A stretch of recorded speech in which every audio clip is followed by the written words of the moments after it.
GloryDaze, the best of Morning Glory with PJ and Jim on Radio Nova. With InsureMyVan.ie, the van insurance specialists. See how much you can save at InsureMyVan.ie.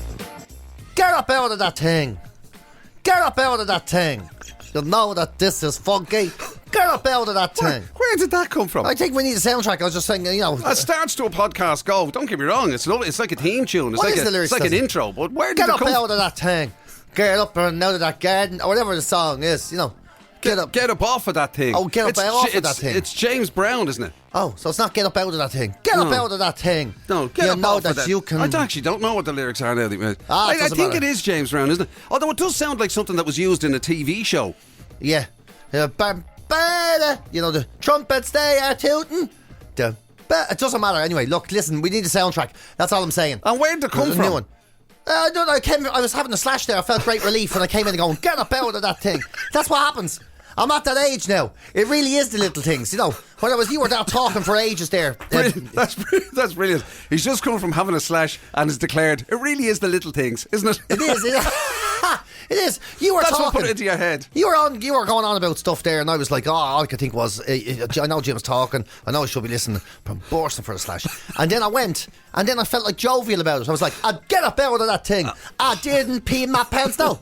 You're right. It's the little wins. Yeah. I can control my bladder. Made it through another day without pee-stained trousers. Now hold on. Well done. Well, not saying it was 100%, but you know it just got there. I'm also wired to the moon from all the coffee I've had today. It's amazing. We had the guy. You've only had one more. In fact, it's not even one more. I've seen you have more coffee than that. Well, it's because you had a proper one. Maybe that's it. You know your man, he came in. Colin Harmon, that's his name. He came in from 3FE with his big machine, 10 grand's worth of coffee machine and all of that. Yeah. Setting it all up, making us food, shiting on out of him about how great coffee can be and the whole lot. It was absolutely brilliant. He's a great bloke. His coffee's fantastic. And there was a moment there, and like we mentioned it on the show, but there was a moment, like a pivotal moment in the whole thing that was understated on the show, where he was here and the fella that was with him with the two short pants and all, and he goes, he says, the two short pants, yeah, and he goes, so do you drink a lot of coffee yourselves? Lovely fella, no. And I said to the man with the two short pants, I think it was Matt, yeah. Matt of the two short pants, right? You do realise I'm the lad who doesn't remember anything. I'm the lad who has no memory and everything. This is like, I worry for you, buddy. Hey, I remember to go to the toilet tonight. And I says to Matt of the two short pants, I says, well, more than I should. And he goes, would you drink much? I held up the litre jug of coffee that we normally have in the morning. Is that a litre? Yeah, well, there's definitely a litre and a half. Yeah, litre, I think. No, it's not a litre. That's a litre, It's a half litre, sure. No, that's a litre and that. Is that bigger than a pint glass? Yeah, there's like 600. Yeah, I'd say so. Yeah, that's definitely bigger than a pint glass. That's definitely bigger than a pint glass. There's no mark. I just realised there's no markings on it to say how much it holds.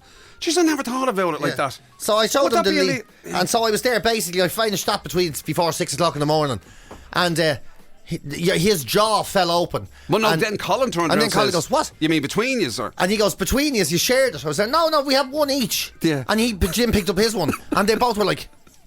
And went silent, and both of their jaws, they literally did the jaw drop. Yeah. And they were like, are you serious? Like, wow. And I said to Matt, I said, would that be considered a lot? He said, yeah. He was like, yeah. I should have said that, it'd shorten your pants, that, wouldn't it? You know? Yeah. Because it's safer there as well, because Colin was saying later, some of the stuff he said off air, right, that it was just when we were chatting to him, and he said about, he'd have no problem kind of, because he loves it so much, he could get up and he could spend an hour, just to get to a cup of coffee that he, whatever. That he really wants and loves. Passion. So all of that effort, and one espresso cup size of coffee or whatever it might be, and he, and there's us like gulping it down. Gulping it down. And he's there going, and you use the 2-to-1 ratio of the heaviness of the coffee to the lightness of the water, whatever. What would you use to? I was there, how many tablespoons is that? That's all I can think to say. I like, tongue in cheek or whatever. But like, we haven't a clue. No. But I will say, since I had his coffee, which is now well over an hour ago, I'm actually buzzing. I'm still like, whatever it is. Oh, yeah. I feel like I'm on some party delight. You know what I mean? Wow. I feel like, oh, cheers. And to be fair, right, because this all started because we have become sort of coffee knobs. Because we are the kings of the bandwagon. Oh, you and yeah. me. We are the greatest bandwagoneers. If it's rolling within an ass's roar of us, we'll jump on it. Oh, the bandwagoneers of life we are. Like, you know what I mean? So a man came in with a 10 grand coffee machine and we both went, we're getting into that. Yeah. We're getting in. We don't want one of them machines. That's mad money. But we want to be able to drink from those machines and say, oh, that's a bit... Although... On the machine thing now, in fairness, we discussed this at the time, right? Because he had this fantastic machine, and that was just the machine bit. There was another bit that was a grinder bit, that was separate, that was more money. €600. And there was a something else bit that was something else or whatever, right? Yeah. And I was just, so like we have coffee machines or whatever, so, and I was just saying to PJ, the trouble is now I'm going to go home to my little coffee machine on the counter. Yeah. And I'm going to look at it and go, you're pathetic. Oh, Jesus. Yeah. After seeing that, God, look what I have. Look what I'm stuck with. Even though he said yours was brilliant. Yeah, which was a fine for me. Yeah. Literally fine for me when I left the house this morning. But now I'm after seeing his one. And I'm like, Jesus, why can't I have anything nice? Yeah. Yeah. It's like you test driving a motorbike or something. Well, I know what you mean. I love my bike. I love my bike and all that. You know what I mean? But then you sort of go, he's like an F1 car of coffee, and then, you go to the races or whatever, or you go to some big rally and some fella comes out in a Desmos Adichie and all, and you're like, oh, look at that now. And he turns it on and it doesn't even make engine sounds. Music comes out the arse of it from the engine. And you're like, whoa. So, yeah. And then you look at your own bike and it's not the same anymore. Yeah. So it's going to be quite a conversation now when I go home after today and say to Yvonne, listen, I'm not seeing a coffee machine, right? Yeah. All right, where to see it? Harvey, no, nothing like that. No. All right, okay, well, grand. Are you getting it? Yeah, I think you're getting it. How much is it? 10 grand. 10 grand. I sold the car.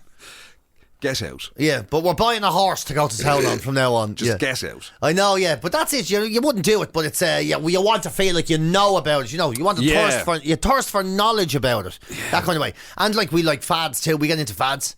We're in our sort of. You're actually, to be fair to you now, stage. to give you your due, right? You when you get into it, like there's some things now that you're actually quite experty on. I don't know. By my standards. I don't know about like that. The whiskey, you're good in your whiskey. I'm not an expert. I just like it. You're good on your watches. I know you do know stuff. You do know stuff. No, a bit. Yeah. I wouldn't be like man Colin Harmon on that. Okay, admittedly, you don't go down to kind of like how much potassium is in the water. No, in the river that flowed by. I've never read distillery. the ingredients of a bottle of water in my life. But I do know a bit about stuff. Yeah, I'm a hobbyist. I have hobbies and things that I'm into. Yeah, I do. Yeah. And all my hobbies involve telling the time. There's one of them. That's one of them. Telling the time is one of your hobbies. I'm into watches basically. Yeah, so telling the time. I know, but you know a good watch, and you've owned a good watch. Yes, I have. Whereas I'm into watches, but I don't know anything about them except what they look like. Yeah. I like to look at that one. That one's deadly. Look at hands and all in it. Yeah, that was good. Hands and all. He's got hands and all, yeah. That's why I'd be terrible with cars. Do you know what I mean? Yeah. Because I'd literally just look at what the outside looks like. And if I think it's beautiful, then I want it. That's a good car. If somebody turned around and said, there's literally nothing inside that, you have to use your feet to wheel it along. Yeah, but what's wrong with that? Yeah. Well, so look at it though. Exactly. Look at it. It could be a rubbish engine. It could be run on tins of beans. I'd be like, yeah, but it does look very well though, doesn't it? I think I'm going to go with the Bean Supreme 300. You know what I mean? If you don't mind. Yeah. But there's a bit of I'm very much style over substance, me. There's nothing wrong with that. I think most people are with most things. Yeah. It's like when your man today says, he goes, oh, I'm a man of two talents. Like it was self-effacing. I was like, most people I know have no talent. Yeah. You're none. Like they can do stuff. Well ahead of the curve. Yeah, like most people I know are not experts at anything. Like anything. Yeah. They have no expert level on anything. I'm very much one of those people. People say, why do you do what you do? I can't do anything else. Like, this is it. If this didn't work out, I was in awful trouble. It still might not work out. You're a bit better than that on some things. Because I know what the phrase that I always think. Remember our old boss, Andy? Yeah. Right? He was great. He was a great man. Oh, great man yeah. for all sorts of... he was a great man for an analogy. Yes. He used to love an analogy, right? Always. Even if the analogy made absolutely no sense. In fact, preferably it didn't. Yeah. But one of the things he says that has always stuck with me is that, you know that expression, a mile wide, an inch deep? Yes. Now, he never explained what he meant by that. So he could have meant something totally different. Totally. But I always thought he meant, know a little about a lot. A huge amount of stuff. Yeah, as opposed to knowing loads about just one thing. But if you're asked one question about it, suddenly you're out of your depth, like really out of your depth. Pretty much. And you start making shit up. I've lived me life. I didn't realise I was doing it, but I've lived me life on that basis of mile wide, inch deep. Oh. Loads of things. You know, we could say, I could have the initial conversation with somebody about a load of things. Literally just that one thing of like, you know, oh, you're into American football, are you? Yeah, you go, or whatever. oh, and then literally, and you're like, I saw the Bears play thing, whatever. One question. And they go, and then if it goes any further than that, it's all over. Yeah, that's I'm it. lost. Yeah. Oh, yeah. Now I'm in listening mode. Like people that you ever see these people that go, I can speak 10 languages. 10 languages. Yeah, Italian, Spanish. No way, that's amazing. Yeah, I can say hello in 10 languages. And you go, so that's not speaking 10 languages. Yeah. Yeah. Oh, I know them all, you know me. Yeah. Ciao, Bella. Here's a Spanish. Yeah, here's an Italian fella. Now leave this to me. Ciao, Bella. And then your man says something to him and he goes, I'm lost now. Yeah, He's speaking too fast. It's too fast. He's from the region I didn't learn it from. He's doing Southern Italian. I only do Gaeltacht Italian. Yeah. I know. True. Yeah, it's like, it's exactly that. You know, you get questioned at all. You know, Yeah. at all. Mind you, there is a skill, there's a skill to asking a question, right? Yeah. When you're dealing with somebody who's an expert in something and you don't know anything, right? I remember, right? I had to do a program once. It was in the time when Satanta was still a television station. Do you remember that? Oh, I do. Yeah. It's not that doesn't exist anymore, does it? No, it became premium or whatever. You see, here's a living example of what you're talking about. Satanta, when that was a station, do you remember that? Yes. Is it still there? Haven't a clue. Yeah, there we go. There One you go. question. Gone. I'm out. I'm out. So I had to do this thing where I had to host, right, this a horse racing program, right, with a panel of experts. Dear Lord. On I think it was Punchestown, right, the Punchestown Festival. You might as well have been interviewing the horses. Now it's great. Now I would have exactly what I'm talking about level of interest in horse racing. I like horse racing. Yeah. I'll often watch it. I'll have an odd bet. Always gamble responsibly and all that, carry on. And whatever, right? And I'd know a few jockeys' names and trainers' names and a few bits like that. You're very sort of superficial, right? But you do perfect the art of asking a question that so that it sounds as though you know what the answer would probably be. Yes, that's true. When in truth you haven't a notion. Haven't a notion. Yeah. Yeah, and then you can start playing them off against each other as well. Yeah. So someone says something, you go, and would you agree with that? That's an interesting point he's just made. I never thought about it that way. You start doing that. But would you agree there that the horses with the Frenching... It's the ultimate bluffer's guide. Yeah. You know, and you do sort of perfect it after a while, a way of asking the question to go, and of course, I mean, what can we say about Vincent O'Brien? Yeah, well, that's it, and that's the thing. That's the art. It's what can we say? Yeah. How would how would you put it? That's how I'd feel that way too. But there's another opinion, isn't there? Like that's the way. It's to say something without saying anything at all. Exactly. Which you're brilliant at. I'm not. I end up saying things going, yeah, that's amazing. And would all horses' knees be on the same side? Now, you see, the secret is I'd rather watch your programme. If somebody ever said, would all horses' knees be on the same side? And have you ever been on a horse where he just ran on his back legs during the race? And I was like, I mean, tell me this, right? If men ran on four legs, would we be as fast as a horse? Would we? Yeah.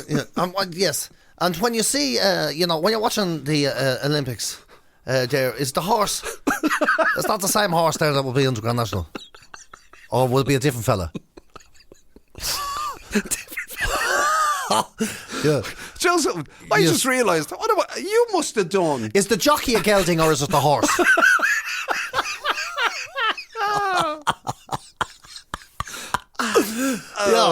Oh my God! Yeah. Come here. Do you have to tell anybody when your first ride was? Yes. Is that right? Yeah. And who exactly is hung like a stallion? Is that the trainer, or is it the trainer? But come here. You must have done the same thing when you were doing the big DIY challenge. You've always fessed up. That was unbelievable. To not know much about DIY, and there you are fronting a program all about it. Well, you see, that's a case in point of bluff it till you snuff it. I was going to say, fake it till you make it. That's exactly. Bluff it till you snuff it. What a fucking show! That'll do. Yeah, I've literally got a bluff to stay alive. If they cop out to be bluff, they kill me. It's called bluff it till you snuff it. What a fucking show! Yeah, but that was literally that. So, and I think there was, with that show in particular, I think there was a fundamental misunderstanding based on a sort of a bias, right? So I think they hear my accent, I think, and they saw the comedy I do, And, you know, and they go, he appeals very much to this. I bet you he's good with his hands. Does a bit of DIY. Right. You know, I think they heard and it's like, yeah, no, Jesus, PJ. I don't know what Man he was of the doing. people stuff. He probably was does I don't know what he did before he got into comedy. Maybe he was That's an true. apprentice plumber, or maybe he did a They bit of may have sparking. heard you were in the electrician game or whatever. Yeah. I never did anything. I electrocuted a few people and lost my job, right? Because I couldn't do anything.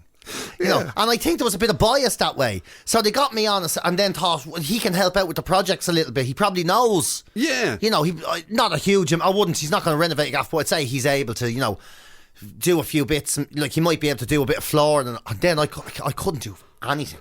And genuinely, that came as a shock to the production them? people around. No way. Yeah, to the point that was like, you know, part of that show was going to be PJ's going to be giving you a hand, you know. And then I was like, you know, people would be there, plug that in. I couldn't find a socket or anything. So not even like the name of a tool or anything. It was literally just here when you plug that in. There was one moment where I was like supposed to do a bit of sanding and I couldn't figure out how to make it pull in the trigger of it. You know, the child lock. You know that you have to do a thing with your thumb. There's a little button. Yeah, a little button. And a big fat button. Yeah. I was like, fucking can't work that out. There's a click. They're like, no. And show me 3 times. They're like, it doesn't matter. Just carry the wood, they said. Just carry it. We'll get a shot of you carrying the wood. And like multiple times during that show, people were doing their projects and then they were like, I don't really have time for this, you know, because they'd have to fit in a segment where I was supposed to help. And then I was like, and they were recording and they'd be like, I'm kind of in a rush here. I was holding up everything and delaying and I was in the way, and they're like, you know, there is a deadline, and if I have someone who can help, and bringing along this fucking Egypt, this isn't helping anyone. There was a huge element of that. Wow. So they thought you were a bit like, what's your man that does the one on the BBC? Nick Knowles, is it? Nick Knowles. And he, does he do? I don't know. Craig from Big Brother and all, or whatever. Oh, well, yeah, he was he'd like be a better example. He was he does a bit from Liverpool. Before he got known, exactly. He was a carpenter or whatever. So they thought you were in that mould. I think so. That's fucking. And then they were like, he can't do anything. Yeah, I'm not there asking him to put on his work trousers, and he's still struggling with it. He got after getting trapped in the boot of the car trying to get the saw out. Now we can't get him out. He has the keys in his pocket.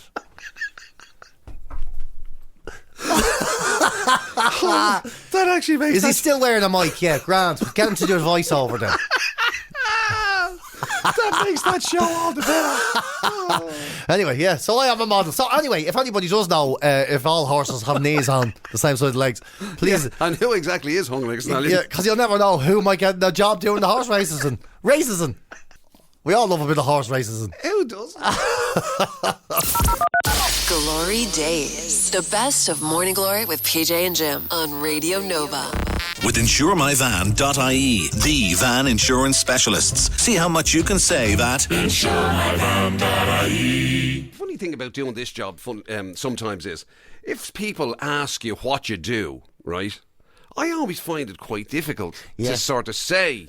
To explain it. Well, not even to explain it. It's not difficult to explain. It's just, you feel a bit of a saying, you know, so I'm on the radio, or I'm a radio presenter, or I'm a broadcaster, or whatever term. And always, because especially if somebody quite obviously doesn't know you, right? Because then they wouldn't have, if they knew, they wouldn't have asked. True. So, because I think a lot, to me, it always seems like a lot of people think you're messing or something, or you're winding them up. You want to see their face when they say, what do you do? And I go, I'm an egg on a bus. That would be a better option. I'm going to use that in I'm future. an egg on a bus. I used to be some cereal, but now I'm an egg. Apparently, you know, that's now seen as a very rude question. What? What do you do? Body language and communications skills expert called Vanessa Van Edwards. She's a new book coming out, right? Mm-hmm. Get this for a mouthful, right? The Science of Succeeding with People and Cues. Master the secret language of charismatic communication. Now, is that the title? That's the title, yeah. Wow, catchy, isn't it? Catchy, isn't it? Yeah. I would have thought somebody who is trying to teach us how to communicate would have had a better idea of how to put a catchy title that might be able to communicate better. Having to ask for that. Yeah. Hi, would you have a copy of The Science of Succeeding with People and Cues. Master the secret language of charismatic communication by Vanessa Van Edwards. They're going, excuse me, there's a line here. I'm trying to sell books, you know. So you can't say to somebody what you do, or what do you do? Or? She says it's a rude question. She says here's why she says it's rude first. She says it's rude because when you ask that question, you're placing somebody on the spot and you're insinuating that what are you worth to me and to society? Right. What is your contribution? I want to know. You know, that's what she's maybe saying. That's answered my How question. much do you make? Who do you hang out with? What is your social standing? What are your friends like? How do your family see you? It all basically reflects back with that one question, especially to a stranger. Wow. And she says that's really what you're saying, isn't it? Well, actually, no. I'm just trying to make small talk. Literally, I don't know the person. Exactly. It's just because What what do you else do can I yourself? say? So I'm an egg. What do you do?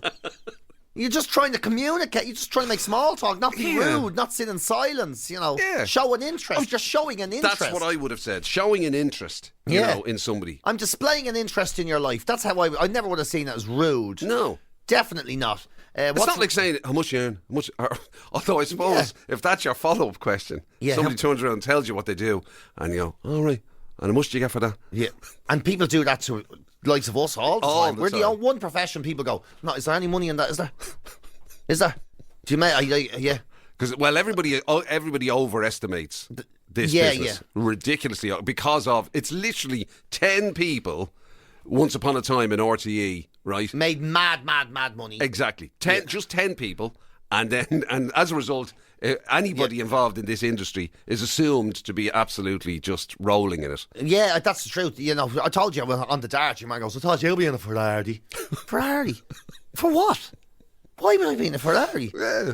You know what I mean? I get in trouble because I bring home the expensive rice. You know, so that's what they say. So she says, what do you say instead? Well, here's what she says. She says you need permission-based connection. So instead of saying what do you do yourself or what do you work at, you have to say, are you working on anything exciting these days? Which to me is more or less the same. Or are you working on anything exciting recently? That could lead you down, depending on who you're asking. Yeah, not the truth. Yeah, I mean, you know, like you're famously part of that. What's the boring man's club? Is it or whatever? The dull men's club. Dull men's club. I'm so told he cannot remember the name of it. Can you only imagine now if you get one of them? So, have you worked on anything exciting recently? Well, there was a nail missing from the door of my shed. I've been collecting signs from takeaways all over the country. I now have quite the collection. Quite the collection. I'm up to 6. I'm going to Longford to collect a fried chicken picture on Wednesday. So that could lead you down the path. It could do, yeah, because nobody gets to define what is exciting or interesting exactly to everybody else, you know. Yeah. So I don't see the problem in it. It's much more easy to say, so what do you do yourself, and people just answer. Yeah. And I don't really see how it's rude. I had heard before that there was a question you were supposed to ask that was it was less to do with your employment and more to do with your interests. I can't remember how it was phrased. So someone goes, what do you do yourself? And you go, mostly I watch DVDs. Netflix. That's what I do. Oh, you work for Netflix? No, I always try to get to the end of it before a new thing comes out. I haven't done it yet, but I'll get there one day. GloryDaze. It's the very best of Morning Glory with PJ and Jim on Radio Nova. Something we've been beating ourselves up with for over a year now. Yeah. Over 2 years, over 3, or for a long since we met. It's something that we've been talking about. You know, we must get more healthy. We must, Thankfully, Jim, there's a growing movement that says, abandon all hope, those who are busy. It is over. The game is up. They've done a survey, and apparently a huge majority of people have now said, I'm sorry, I'm just too busy to be healthy. It's not going to happen. I'm not going to try. I've made the efforts. Life's too hard. I'm just going to die early and get it over and done with. I've done my best. I'm doing my best. There's no room for this, and there's no money for this. I can't afford new runners, personal trainers, gyms. You can harp on about payment plans. I've got children, and I'm wrecked, and I'm over it. It's done. I'm just going to be fat and get off the planet slightly earlier and make the most of my time. Wow, and that's quite the. Yeah. I mean, that's quite the position to hold. Yes. Now, I will say the story I read wasn't as impassioned about it as I am. And that it does sound like you've taken this to your heart. I just think so people are genuinely saying, right, no, enough now. I've just talked some time. Stop talking to me about how to get healthy and everything. And they're genuine, because that was always an excuse. I just don't have the time to do whatever. Yeah, and everyone goes, oh, there's always time. Did you watch this is, trainers will go, did you watch a Netflix show? Yeah. Did you sit down and have coffee with your friends? Did you, lie down and have a nap earlier on? That was the time for exercise. It's not. When you're wrecked, it's not. That's recharging. And then they'll go, oh, but exercise gives you more energy and not less energy. It actually, you get energy interest when you exercise. Yeah, but I still don't have time. I'm some of the reasons busy. Some of the reasons that people are busy, too busy to be healthy, are kind of interesting, aren't they? Oh, because some of the things that they say they have to do, I'm just saying there's a possible correlation, that's all. Okay, well, maybe you could provide examples. Well, I'm just saying, like those people who say, they've got doctor's visits and they've got, various health treatments. Okay, fair enough. Fair enough, you're right. Okay, fair enough. People said, I can't, I'm too busy. I have to go to the doctor and I have an appointment for this and of this thing and maybe, and I say where Jim's going with this, if you did the healthy stuff, you would... Maybe you mightn't need the doctor as much. You might not need... Yeah, the sore joints, the bad back, the problems you're going... The various pills you might be on for various pressures and things. Certain and cholesterols and all that. Maybe they could be avoided. I hear you. I hear what you're saying. Yeah, that is true. That's true. That's good point. Well made. But I'm still very tired. Yeah. I'm agreeing with you though. I have to say now, I definitely come down on your side of this argument. Yeah. There are times you just... Even when you have the time. You have the time. So there's one, it's too busy to do it. And then there's here's an opportunity. But my God, I'm exhausted. I'm falling out of me standing here. I know. And then people need say, to sit down. No, you love it though. You love going to the gym. I know you have to push past a certain point. And that's true. You do push past a certain point. And then it's not as hard anymore. And then you build a routine and it's nice. And then you look forward to it. And then it benefits your life. And that's true. And you do like it. You really do. It takes work, but you get there. You can get there. Yeah. You can enjoy it. I swear to God it's true. I've been there. The problem is, it's not better than pizza. Wow, you literally took the words. Martin has literally just WhatsApped in to say, lads, I used to train a lot and I kept getting injured. Yeah. So I replaced it with breakfast rolls, pizza and chocolate and I've never felt better, says Martin. It was quite a unique case, perhaps. Martin mightn't work for everybody. Subscribing to the live fast, die young. Sort of way of looking at things. Yeah, scary thought though. If people genuinely believe they're just too busy to be, because it's not just about going to the gym or going for runs or whatever. It's obviously making healthy meals.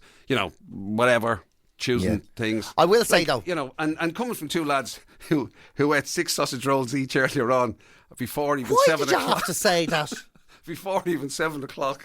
Yeah, I tell you. That's. We're bad role models. I know. And also, we're vain bad role models. We don't want to be healthy.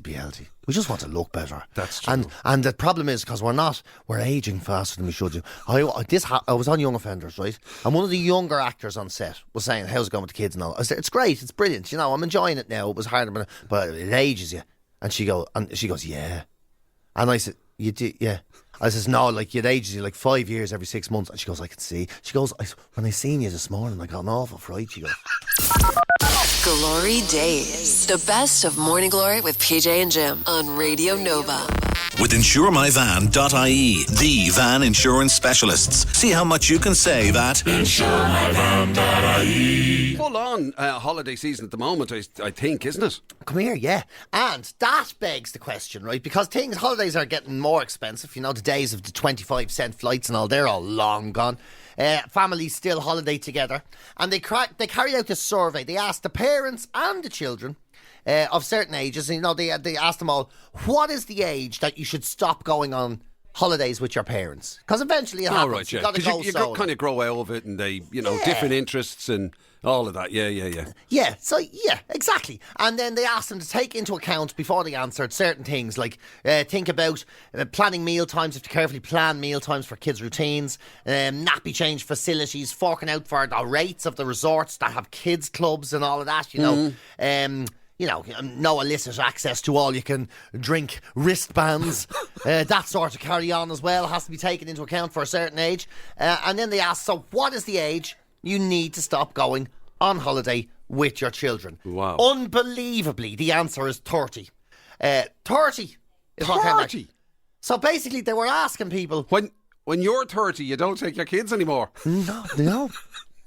30 years. You're saying they're saying that it would be perfectly acceptable and normal for a 30-year-old to kind of go on holidays with their parents On their dollar. On their, that's what I'm saying, on their money. Not about, I want to spend time with my parents. I'll pay for my parents. This takes you paying for your parents out of the question now. So this is the other way. So you are a guest of your parents. Yes, on holidays. 30. Imagine turning up in the kids' club and all. Come here. My ma says I have a wristband for ice cream, all right? You know. That's... I mean... Your ma going, I think it's time for your bed, Peter. I'm 30 years old. I don't want to go to bed. I want to go to the bouncy castle. Look it. While you're under my roof and while I'm paying for it, you'll do what you're told. Oh, you're so stupid. Dad said yesterday. Now listen, Peter, go in there now. Now, I've left the monitor on. I'll be downstairs in the bar with your father. I'll be listening now. So go asleep now, because we're going early in the morning, because I have to get your armbands ready, because we're going out on the jet skis. I hate you. I should have come with my own kids. Would have been easier. They let me do everything. I can't get my head around that at all. It's absolutely bananas. 30 years old. You are not a young adult at 30. You are just an adult. And you're right. It's the idea that they're bringing you on holiday exactly as they would a child. Yeah. It's all on their kind of account. Yeah.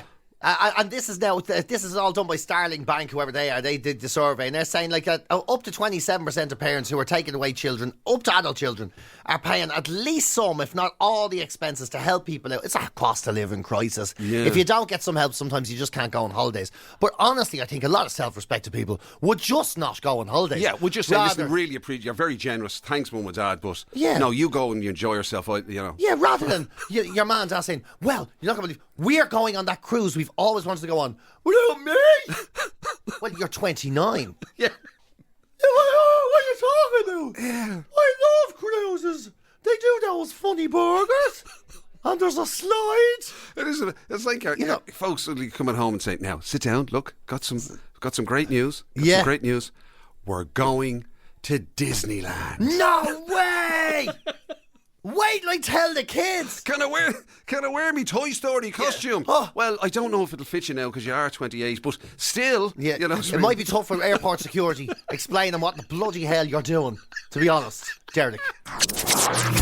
Glory Days. It's the very best of Morning Glory with PJ and Jim on Radio Nova. Fleetwood Mac's one of those bands, right? Because I remember being surprised that one of my young lads liked Fleetwood Mac. Just in my head, the kind of music moves or whatever, and you know what I mean? Yeah, of course. But there are certain bands, and Fleetwood Mac was one of them, that they kind of retain their coolness. No matter what. Do you know what I mean? No matter what. So I wouldn't have expected them to have been into it, because you'd be going to whatever the mad festivals are, and seeing mad bands that I wouldn't even know the name of. I know. Or whatever.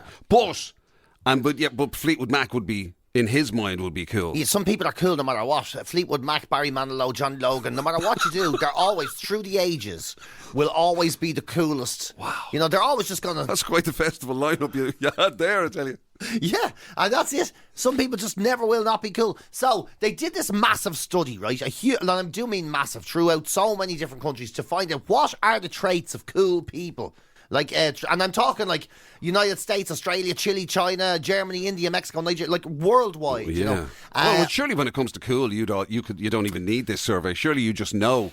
How many times have we said that you are literally on the zeitgeist when it comes to the coolness of the moment? Word up, Jazzy Cat. Thank you for bringing my groovy beats into the street as we talk right now. I appreciate that, So what do you need to be cool? So they've brought it down to 6 personality attributes that make you cool, generally speaking. Okay. Right? So if you have these 6 attributes, you are unquestionably cool, right? Yeah. You don't need them all, but Word. So word up, y'all, and get ready for some of the lingo. Yeah. PJ going to be spitting truth.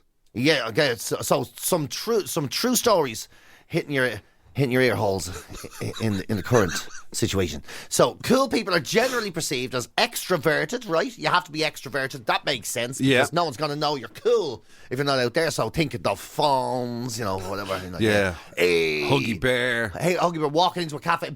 Not being able to make yourself the centre of attention and at the same time looking very relaxed. That's very much a cool thing to do, right? You know, look at all the attention I'm getting. I don't care. A hedonistic, you have to be quite hedonistic to a degree, you know, where it's like, you know, devil may care. Fun must always be. You know, your own personal pleasure must be a part of your personality. So you're a bit of a pleasure seeker. Yeah. So whether that be, you know, again, using the coolest person I've ever seen, the Fonz, or something, or it might be like, you know, I just want to eat ice cream and ride my bike. I don't care about, you know, I don't care about working for the man, you know, all that kind of thing. You know, that sort of thing. Okay. We want to do what we want to do, you know. That's what because we're cool people. You got to have a little power to some degree. So you must have, like, even if it's social power, like, so even if it's influence, kind of influence, yes, influence of some degree. This is all falling into place, you know. Yeah. Oh, hey, word, man. You ain't telling me not to know true stories about myself I didn't know already, can't you see my beat is coming and screaming at you? You got to be adventurous to some degree. Oh, right. So you have to be... Yeah. Ooh. I mean, I fell down early doors, but adventurous probably, really. Ooh. Yes. That was where I literally fell off the cliff. And, well, it gets even worse for you. Open. I'm very open. You are. But autonomous is the next one. You know, where fully, you know, you have to be very much an autonomous person. Very much a man standing on his own two feet. With a semblance of confidence. A man who, when you look at him, you think, he knows what he wants. He knows what he wants. She knows what she wants. Look at her. She's so cool. She doesn't need anybody. Right. She's, you know, she's just standing there, using up the space she wants to use, you know. Can make a decision in a heartbeat about what's right or wrong for them, you know. So cool people don't basically do what Jim does. We go, oh, jeez, I'm suffering. Oh, but what about you know? Maybe if I wore that T-shirt as a hat. What about no man is an island and all that? You know what I mean? True, very true, and great, but not cool. Not a cool thing to do. Oh, right, okay. You know, no cool person ever went, hey, come here to me now. We all need a little bit of no man's, you know.